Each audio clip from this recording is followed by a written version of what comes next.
નમસ્કાર દર્શક મિત્રો, હું છું પરેશ ચૌહાણ. સૌરાષ્ટ્ર સમ્રાટ ન્યૂઝ ચેનલમાં આપનું હાર્દિક સ્વાગત છે. પાળિયાદથી સાંકળી ગામના રસ્તા પર સર્જાયો અકસ્માત, 3ના ઘટના સ્થળે મોત, 20થી વધુની ઈજાઓ. ટ્રક અને ખાનગી લક્ઝરી બસ વચ્ચે સર્જાયો અકસ્માત. લક્ઝરી બસમાં 50થી 60 લોકો હોવાની પ્રાથમિક માહિતી. ઉમરાળા ગામના વલ્લભભાઈ વશરામભાઈ ગોહિલ, અલ્પેશભાઈ બસુભાઈ વસાણી, મુકેશભાઈ બુધાભાઈના થયા મોત. રાણપુર તાલુકાના ઉમરાળા ગામના રત્નકલાકાર મહિલાઓ 2 દિવસના પ્રવાસે ગયા હોવાની પ્રાથમિક માહિતી. પ્રવાસેથી પરત ફરતા સાંકરડી રોડ પર ઊભો રહેલ ટ્રકની પાછળ લક્ઝરી બસ ઘૂસી જતા સર્જાયો અકસ્માત. ઘટનાની જાણ થતાં સ્થાનિક લોકો અને પોલીસ ઘટના સ્થળે પહોંચ્યા.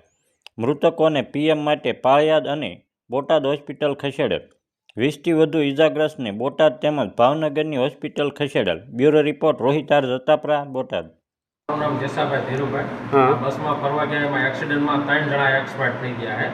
એમાં મુકેશભાઈ ગોહિલભાઈ બુધાભાઈ અને અલ્પેશભાઈ બચ્ચુભાઈ વસાણી અને વલ્લભભાઈ વશરામભાઈ ગોહિલ, આ 3 જણા એક્સપાયર થઈ ગયા. એટલે બીજા બધા થોડું થોડું વાગ્યું, માતામાનીમાં હાથ પગ ભાગ્યા છે, એવું બધું છે. એ બધા સાયરોમાં છે. આપનો પરિચય શું નામ? મારું નામ જેસાભાઈ ધીરુભાઈ, ગામ ઉમરાળા. તમને આ એક્સિડન્ટ બાબતની તમને શું જાણવા મળ્યું? કે અત્યારે એક્સિડન્ટ થયું હતું. હા.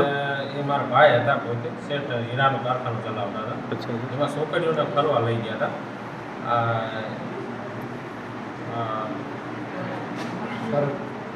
ફરકભાઈ અને ખોડલધામ કાગવાડ અને વીરપુર વળતી ખેર આવતા એમાં એક્સિડન્ટ થયું.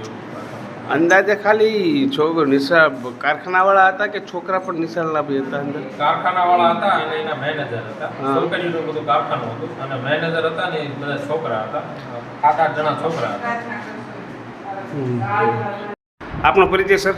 હું અહીંયા મેડિકલ ઓફિસર છું, સીએચસી પાળિયાદનો, ડૉક્ટર જયવીન પ્રજાપતિ. હાજી.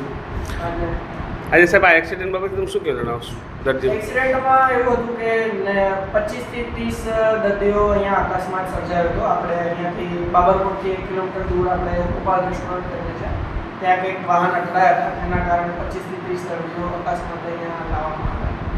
અહીંયાથી પછી શું રિફંડ કરવામાં આવ્યા?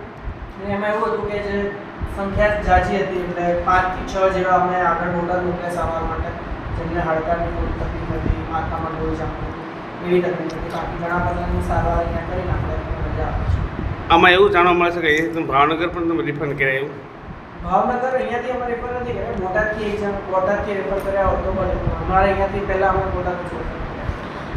અને સાહેબ અત્યારે આ બે ડેડ બોડી નામ શું છે? હા, એટલે અત્યારે 2 અહીંયા ડેડ બોડી આવે છે.